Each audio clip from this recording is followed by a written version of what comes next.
And it can help you. Something is happening in the meantime. And I want you to be able to see and understand something about the process of God in our life as we grow through life. Waiting on God has an ordained purpose for your life. It has an ordained purpose when you're waiting. All of the days of my appointed time will I wait until my change comes. Waiting for a change, waiting for a change. Touch your neighbor and say, you got to have patience, man. Got to have patience. That's why the Bible says in James chapter 1 and verse 4, let patience have her perfect work. There are some things that you've got to wait on in your life. Let patience have her perfect work. Because you see, the first step to spiritual maturity in your life is crisis. The first step to spiritual maturity is crisis. If God is ever going to grow you up, He is going to bring a crisis situation into your life. It might be a health crisis. It might be a financial crisis. It might be a relationship crisis. It might be a crisis with your business. It might be a crisis with something that you're dealing with, a project that you're working on. You are going to have a crisis. Something is going to go wrong. Something is going to break down. Something is going to burn out. Something is going to walk out of your life, and you are going to have a crisis. God is not going to develop your life without a crisis in it. So He has a purpose in the crisis. Say crisis. Crisis literally means turning point.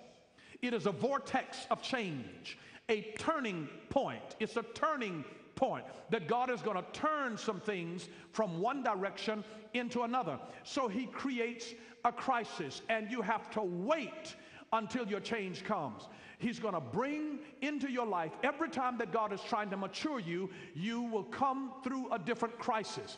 Every stage of life has a different crisis. Teenagers go through a crisis, an identity crisis. They go through a stage where they nearly lose their mind. When they become sophomore, it literally means wise fool. They know a little of something and a whole lot of nothing. And they get up under your skin, not because of the little something that they know, but the whole lot of nothing that they know. And you realize that you got a whole lot to learn. And I've been around the blocks, baby, so many times I've lost count. And you think you know how to deal with this? We'll have a conversation when you come back, and I'll tell you what the scenery was like. And so that's what becomes frustrating. And so you have a crisis there. Then we get in the middle of life. We have a midlife crisis. You see, every time you go through a crisis, you're supposed to develop. When God gets ready to mature you in another level, you will not mature unless you have a problem where you are. That's why associated with all growth is growing pain. Pain is a crisis that you have.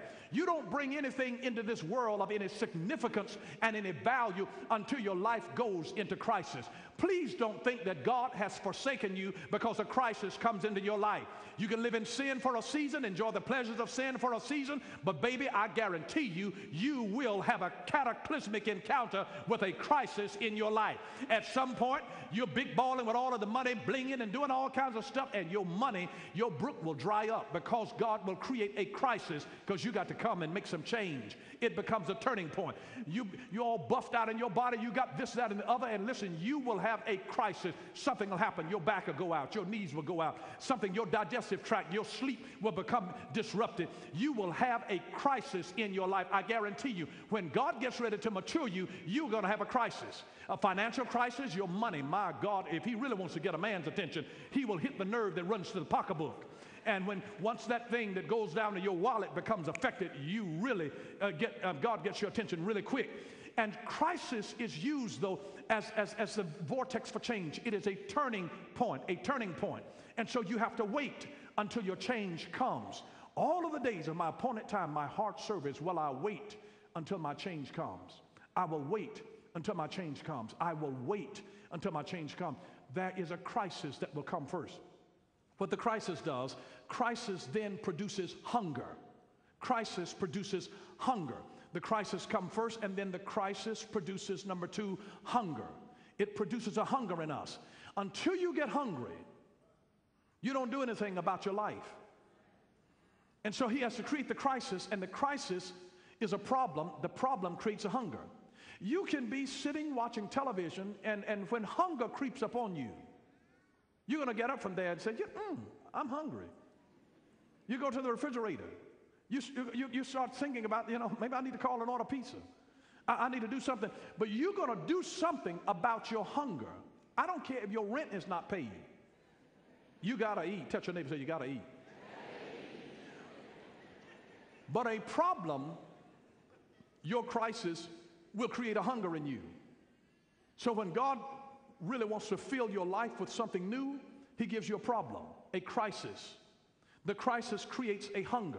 Blessed are those which do hunger and thirst after righteousness, for they shall be filled. God cannot fill people who have no appetite. So he has to make you hungry. And the way that he makes you hungry is that he creates a crisis by cutting off the food supply, cutting off the water supply. And he makes you hungry and thirsty to create the hunger. The crisis creates the hunger.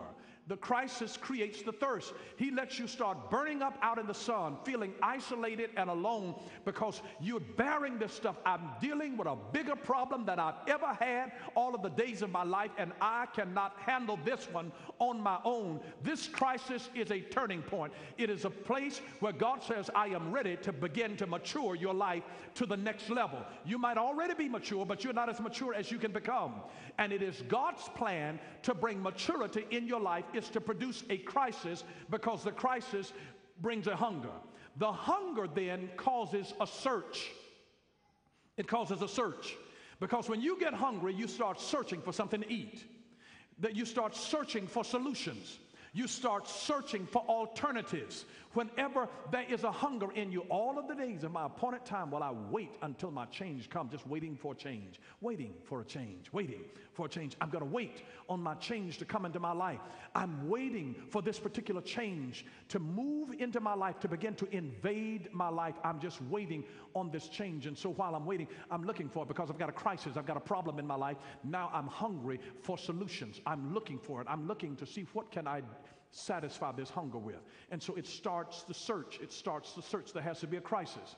Thomas Edison was working on some very important experiments, and all of a sudden he had a crisis in his life. He couldn't pay his gas bill. He had a gas light. They cut his gas off because he owed $5 and couldn't pay it. And they cut his gas off. He was in there in the dark, in the midst of an important experiment. So what did he do? He got hungry for a solution. He said, I'm going to give this gas company a run for their money. He became the founder of the company that we know today as General Electric. And he created the first working light bulb. It's amazing. He had a lot of failure because it took about 1,000 attempts to find the right filament material to work inside of the light bulb.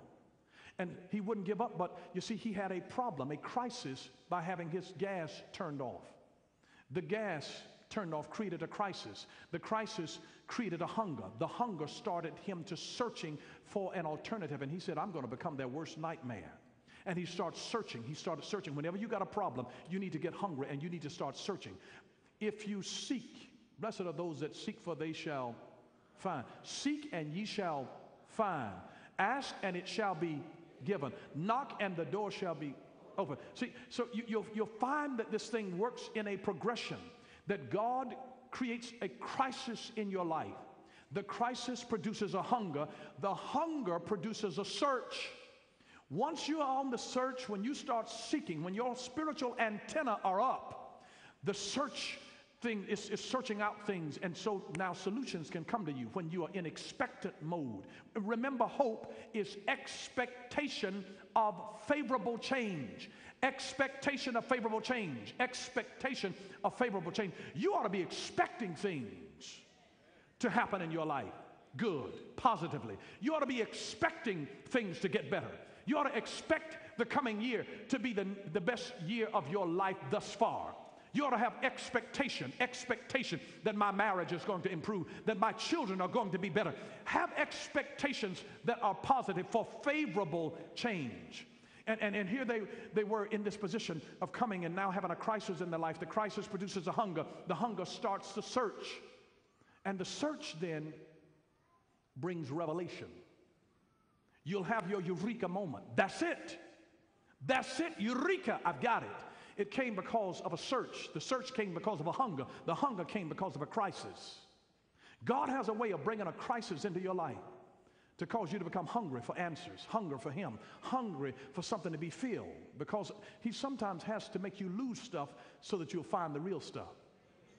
And the crisis begins to grow you up, because the whole emphasis is that this thing is not about stuff.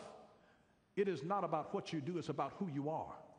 The real identity of what you do comes through the revelation of who you are. And so he says, I want to even take this emphasis off of your stuff that you have, your money that you have. I'll create a crisis and I'll mess with your stuff because I want to mature you. Not that I want to hurt you. I'm not trying to destroy you. I'm trying to mature you. I'm trying to mature you. So he matures us through the process called crisis. Crisis creates hunger. Hunger puts us on a search. Search brings us to revelation. You don't stop at revelation. The revelation should then lead us on a path toward realization. Realization. If you don't put shoes to your revelation, it was all in vain. You got to realize it, actualize it in your life. Revelation, now that I know what to do, now you got to have the wisdom and the intestinal fortitude to do it. You got to realize this thing that, hey, I know what I need to do now. Now do it. Once you do it, it's saying realize that thing. Realize your thing. Don't just come and say, okay, I know how to do it now. Then go ahead and do it. You're not finished until you come to the realization stage. This is our maturity in Christ, where we are then able to come to that place where we are able to serve God in obedience and in love passionately toward him, because he has matured us through the crisis that ultimately brought us to a greater realization of the grace of God in our own lives. That's the way that God works in us, through a crisis, to bring us to a new level of development. Thank you for watching Power for Living with Bishop Dale C. Bronner. Until next time, God bless you.